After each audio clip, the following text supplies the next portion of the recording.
neither of us work for the Commission any longer. That's the first news that's coming out.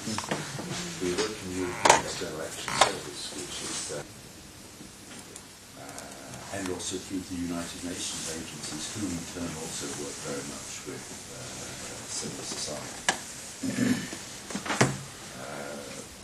We have, if I can just sort of give one or two things to illustrate this, for the 2009 to 2010 agricultural season, we provided funding for over a quarter of the fertilizer needs of smallholder farmers, and this helped greatly to make food available within the country.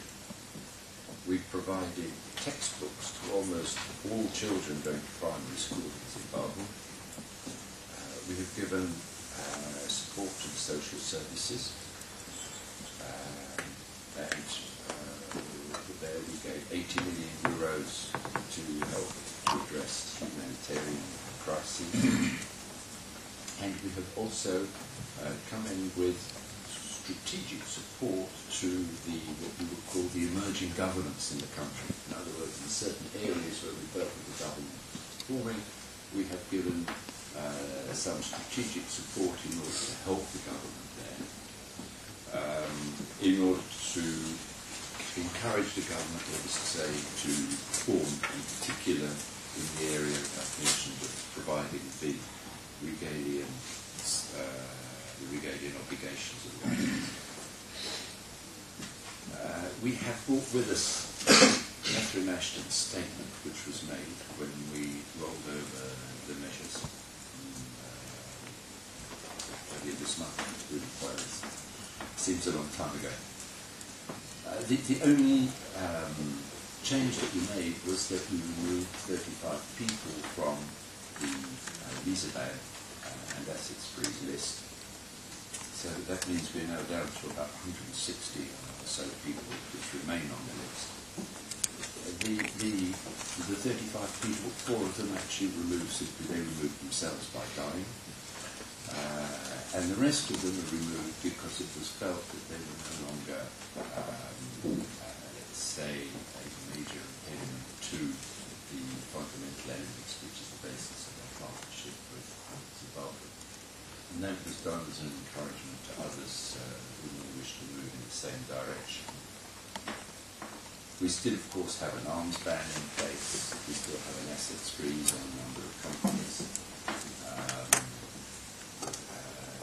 Generally speaking, either because of the way the companies are using profits or because of the people who own them and benefit from royalties earned from those companies. Now, I don't want to speak too long because my reason for being here is to hear you. So I don't want just to deliver a speech and then walk away. I want to hear your comments, your opinions, your criticism of our policies, your suggestions, and I'm ready also to answer any questions and to clarify. Thank you very much indeed, Roger, and thank you for being brief and being very welcoming for questions. So, before I do so, can I welcome the 2 guys from the Zimbabwean Embassy who are taking their usual copious notes, and throw open the discussion particularly aimed at the presentation that Roger has so clearly given us. So, please state your name, please be brief, please ask questions, and not harangue them. Okay? Please, the first question. You. Yes, I agree that it would be interesting to hear... Introduce yourself. Oh, sorry, my name is Sigel Knopper from Zimbabwe Watch. I agree it would be interesting to hear Zimbabwean people here speak. So my question is directed to them. And it involves the shift that you described on going from the implementation of the GPA towards try and achieve credible elections. And my question to the Zimbabwean representatives is whether you agree with this shift or that you think that you should move back to the implementation of the GPA as a focus.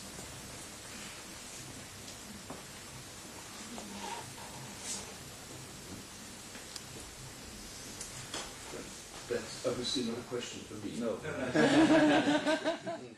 Whether our friends with the embassy wish to answer that question. Would you like to repeat the question, Gupro?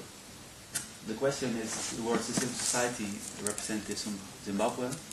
And the question is, yeah, I want to call a name, but I think that anyone is good.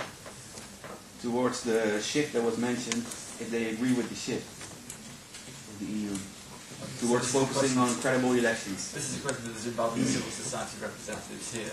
I think we'll try to answer that question. Initially, when we look at the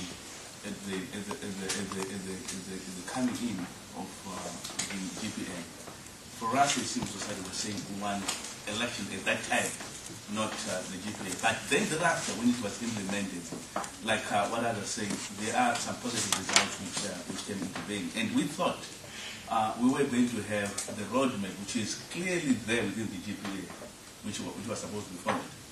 But with the announcement of elections this year, which means then the implementation of the GPA was not going to be done. But I know the political parties will tell us, and also will tell the whole world, that there were a lot of challenges throughout the implementation of the GPA. But those challenges didn't need us to have any external passive assistance. It was an issue where we sit down, the political parties, the people of Zimbabwe, sit down and make sure that there was going to be implementation of the GPA. But when the elections then were announced, then it meant issues around, say, the constitution, with the president saying, we were going to have elections with or without the new constitution. So which means then there was going to be some of the issues, important issues, key issues, were not going to be implemented around the GPA. A concern which we have as a civil society around the elections. We don't mean to say we don't want the elections. Elections are good, but they should come at a time when we think it's the right time to. But I know political scientists would say there is no time, appropriate time for elections. Elections can come anytime. But for us, there are some of the roadmaps, there are some of the key issues which we want to see them in our elections. So it's a challenge for anyone to say credible elections. Credible elections, if you are going to achieve credible elections, there is a roadmap which we need to follow. And hence a challenge which we have in the coming elections. We need them, but for now, they're not coming. Okay. Maybe Hugo, you still want that answer. You think you want that answer? To be honest with you, the civil society of Zimbabwe is not the one which has actually put the restrictive measures. The European Union has put the restrictive measures. We are not in a position to say remove them or keep them. They know why they've put them. They know how to remove them. But the only thing that we cry upon as the civil society of Zimbabwe is that the Zimbabweans are actually have been slapped with restrictive measures or sanctions. We have one TV channel in Zimbabwe which is not sufficient enough to give alternative voice. We face human rights abuses on a daily basis. People are beaten up when they try to express their own political affiliation. People are barred from certain fundamental freedoms. We realized in 2008 deaths, displacements, and those are sanctions enough for the people of Zimbabwe. And we would like to call upon those who have put those sanctions to the people of Zimbabwe to lift them.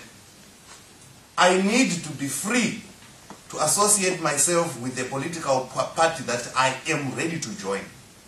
I need to be free to get information to a variety of media houses.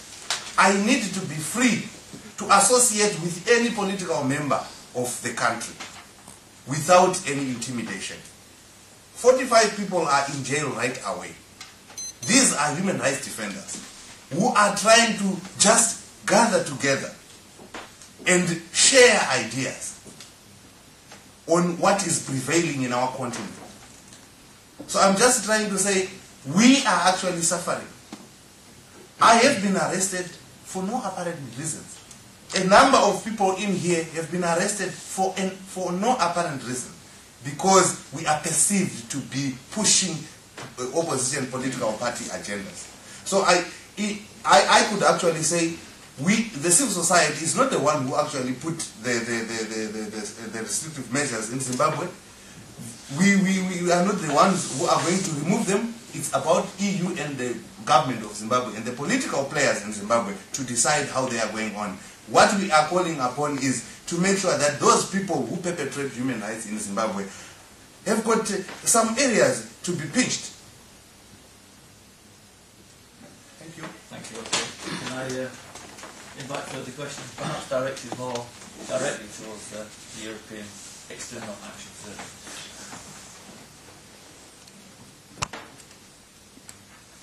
No. So just a question for the Union. Yeah, thank you. To what extent are you aware has the Commission or the EU governments, nation governments, consulted with civil society in Zimbabwe in the formulation or the discussion on the rollover of the measures?